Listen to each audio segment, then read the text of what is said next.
الحمد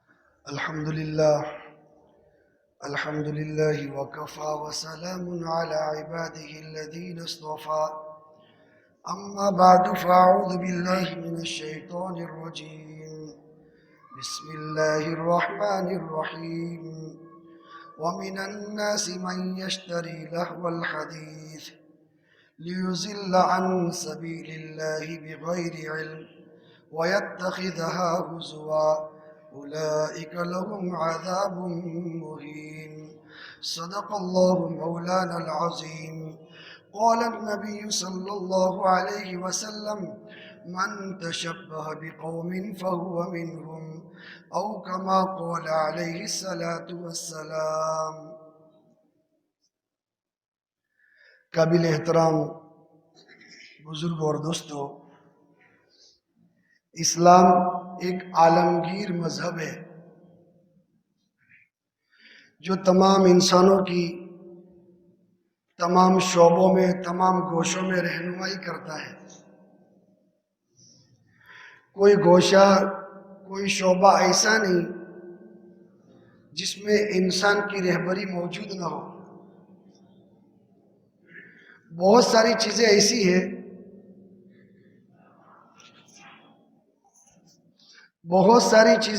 ہیں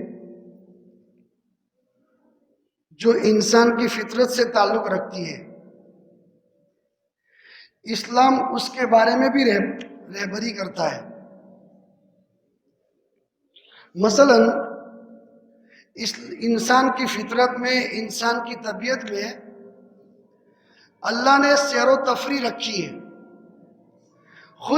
خوش مزاجی رکھی ہے، دل لگی رکھی ہے، کھیل کود کا مادہ رکھا ہے۔ یہ انسان کی طبیعت میں ہے۔ اسلام اس کے بارے میں بھی رہبری کرتا ہے۔ آپ ذرا غور فرمائیں، ایک بچہ جب پیدا ہوتا ہے تو وہ بچپن میں اس کے 24 گھنٹے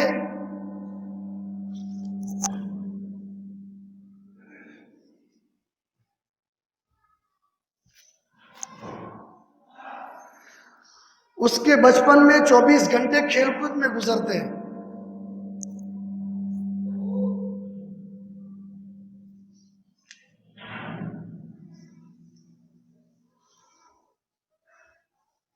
اور عجب بات ہے کہ بچہ اپنے 24 گھنٹے کھیل کود میں گزارتا ہے۔ جو لڑکے ہوتے ہیں وہ ایسا کھیل کھیلتے ہیں کہ جس کا تعلق مردوں سے ہوتا ہے، اور لڑکیاں بچپن میں ایسا کھیل کھیلتی ہے جس کا تعلق عورتوں سے ہوتا ہے۔ یہ اللہ کی طرف سے ہے، قدرت کا ایک نظام ہے۔ اس لیے اسلام نے کھیل کود کے بھی احکام بیان کیے ہیں، سیر و تفریح کے بھی احکام بیان کیے ہیں، دل لگی کے، خوش مزاجی کے بھی احکام بیان کیے ہیں۔ اسلام صرف عبادت، احکامات کو بیان نہیں کرتا، بلکہ اسلام انسان کے تمام شعبوں میں رہنمائی کرتا ہے۔ اللہ کے نبی صلی اللہ علیہ وسلم جب آپ کی بعثت مکہ میں ہوئی تو مکہ والوں میں بہت سارے کھیل رائج تھے، بہت سارے کھیل کھیلتے تھے۔ آج ہمارا مزاج ایسا ہے، ہم یہ سمجھتے ہیں اسلام میں کھیل کود جائز نہیں، اسلام میں سیر و تفریح جائز نہیں، اسلام میں خوش مزاجی، دل لگی جائز نہیں، حالانکہ اسلام اس کی تعلیم دیتا ہے۔ اللہ کے نبی صلی اللہ علیہ وسلم مکہ میں پیدا ہوئے تو مکہ والوں میں بہت سارے کھیل کا رواج تھا۔ مکہ والے ایک کھیل یہ کھیلتے تھے کہ آپس میں غلاموں کی مقابلہ بازی کرتے تھے، آپس میں کشتی رکھتے تھے، غلاموں کا غلام سے مقابلہ ہوتا تھا۔ اس میں جو کمزور غلام ہوتا تھا اس کا تو خون ہو جاتا تھا، طاقتور غلام یہ اس کے اوپر اپنا زور لگاتا تھا، جس کی وجہ سے کمزور غلام تو مر جاتا تھا۔ یعنی کھیل نہیں، ایک خونی کھیل ہوتا تھا۔ اور کبھی ایسا بھی ہوتا تھا کہ غلام کو درندہ صفت کے ساتھ مقابلہ کروایا جاتا تھا۔ کیا تمہیں اس جانور سے مقابلہ کرنا ہے؟ وہ بیچارہ کمزور اپنے آقا کا تابع ہوتا تھا تو مقابلہ کرتا تھا۔ تو کبھی کبھی ایسا ہوتا تھا کہ کمزوری کی وجہ سے اس کا بھی خون ہو جاتا تھا۔ اللہ کے نبی صلی اللہ علیہ وسلم نے دیکھا کہ یہ تو کھیل کے نام پر ظلم ہوتا ہے، تو اللہ کے نبی صلی اللہ علیہ وسلم نے ایسے کھیلوں سے منع کر دیا۔ اللہ کے نبی صلی اللہ علیہ وسلم نے بھی کشتی کا مقابلہ کیا ہے۔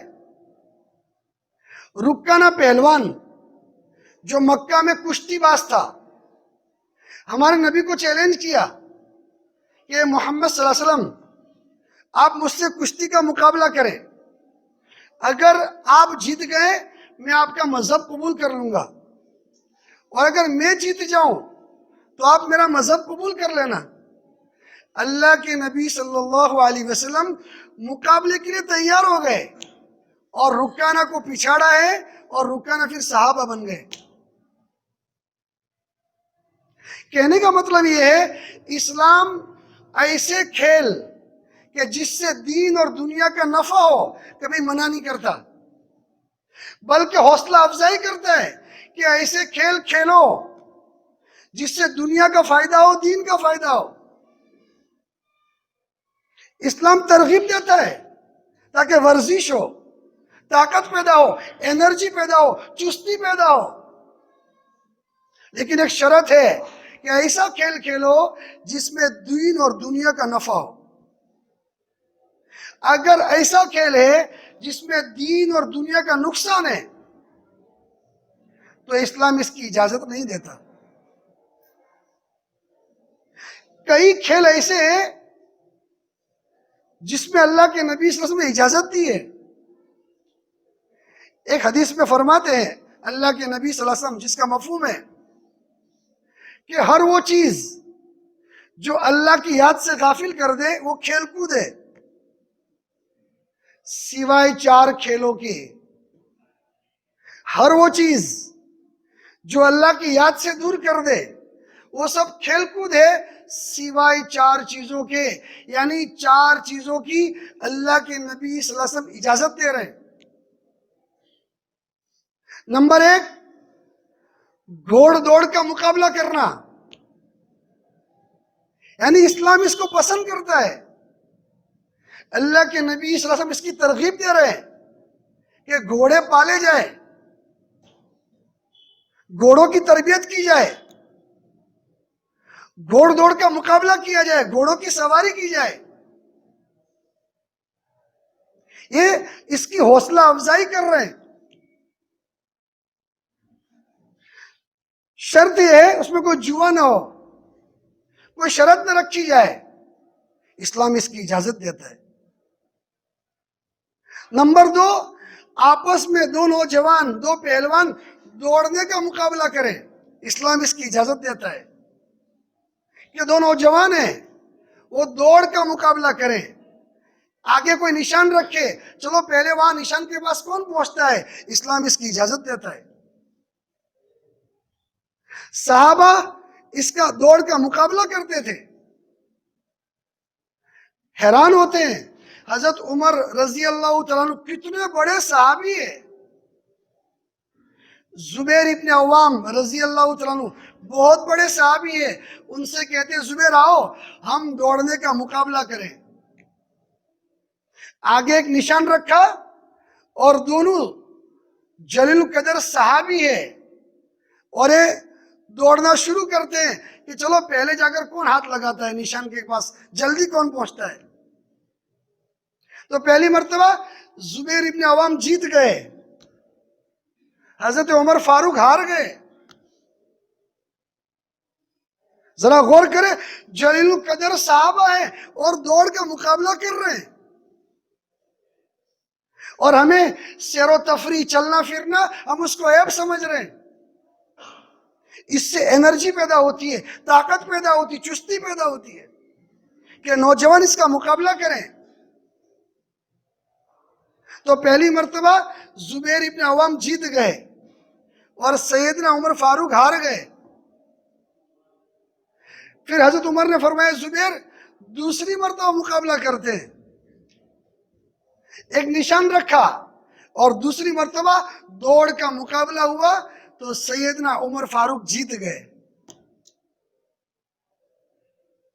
کتابوں میں لکھا ہے اللہ کے نبی صلی اللہ علیہ وسلم کا قافلہ روانہ ہو رہا ہے مدینے کی طرف۔ ایک نوجوان مدینے کے رہنے والے حضور کے ساتھ ہے، کہا یا رسول اللہ صلی اللہ علیہ وسلم، سلمان بن اکوع میرے نبی کے پاس آئے۔ یہ نوجوان کیا کرتے تھے؟ جو حضور کے ساتھ سفر پر ہے وہ یوں کہتے تھے، ہے کوئی جو مجھے دوڑ کے مقابلے میں ہراوے؟ چیلنج کرتے تھے، حالانکہ سفر میں نبی کے ساتھ ہے، بار بار چیلنج کر رہے ہیں، ہے کوئی جو مجھے دوڑ میں مقابلے میں ہراوے؟ تو سلمہ بن اکوع رضی اللہ تعالیٰ عنہ یہ ہمارے نبی کے پاس جاتے ہیں، کہا یا رسول اللہ یہ نوجوان چیلنج کرتا ہے، آپ اجازت دیں تو دوڑ کا مقابلہ کروں؟ تو حضور نے فرمایا ضرور، تو نوجوان آجا ہم مقابلہ کرتے ہیں۔ آگے نشان رکھا اور دونوں نے دوڑنا شروع کیا۔ کہتے ہیں کہ سلمہ بن اکوع پہلے پہنچ گئے اور اس نوجوان کو ہرا دیا۔ یہ صحابہ کا دوڑ کا مقابلہ ہو رہا ہے۔ بہت سارے لوگ یوں سمجھتے ہیں کہ اسلام میں تو کھیل کود منع ہے، سیر و تفریح منع ہے، دل لگی منع ہے، خوش طبعی منع ہے۔ حالانکہ اسلام اس کی اجازت دیتا ہے، شریعت کے دائرے میں ہو، اصول کی پابندی کے ساتھ ہو۔ ایک مرتبہ اللہ کے نبی صلی اللہ علیہ وسلم سفر سے آ رہے اور پیاری بیوی اما عائشہ رضی اللہ تعالیٰ عنہ ساتھ میں ہیں۔ ایک میدان سامنے آیا تو حضور نے فرمایا عائشہ ہم دوڑ لگاتے ہیں۔ ہاں میری بات سن کر آپ کے روڈ پر نہ چلے جائے گا، چلو ہم بھی دوڑ لگاوے۔ اس کی بھی کچھ پابندیاں ہیں کہ بے حیائی کا ماحول نہ ہو، بے شرمی کا ماحول نہ ہو، پردے کا لحاظ ہو تو جائز ہے۔ کتابوں میں لکھا ہے اللہ کے نبی صلی اللہ علیہ وسلم اپنی بیوی ماں عائشہ کے ساتھ دوڑ لگائی، مقابلہ کر رہے ہیں۔ اور عجب بات، اما عائشہ فرتیلی تھی، آگے بڑھ گئی اور حضور پیچھے رہ گئے، اور اما عائشہ خوش ہو گئی۔ جتنے کے بعد تو خوشی ہوتی ہے نا کہ یا رسول اللہ میں جیت گئی، اسے بہت اچھا۔ پھر کچھ مدت کے بعد پھر سے حضور نے فرمایا عائشہ ہم پھر سے دوڑ لگاتے ہیں۔ تو کتابوں میں لکھا ہے اما عائشہ رضی اللہ تعالیٰ عنہ تھوڑا وزن بڑھ گیا تھا، نشانی رکھی دور، اب اللہ نبی ہے، نبی خالی نبی نماز نہیں سکھاتے، خالی روزہ رکھنا نہیں سکھاتے، صرف احکام بیان نہیں کرتے، یہ زندگی کے تمام گوشوں میں رہبری کرتے۔ آپ نے دور نشان رکھا، کہا عائشہ آؤ دوڑ لگاتے ہیں۔ لیکن اما عائشہ کا وزن بڑھ گیا تھا، دوڑ لگائی، اللہ کے نبی صلی اللہ علیہ وسلم آگے بڑھ گئے، اما عائشہ پیچھے رہ گئی تو ناراض ہو گئی۔ ہر آدمی چاہتا ہے میں جیت جاؤں، خوشی ہوتی ہے، تو اما عائشہ رنجیدہ ہو گئی۔ تو اللہ کے نبی صلی اللہ علیہ وسلم نے فرمایا عائشہ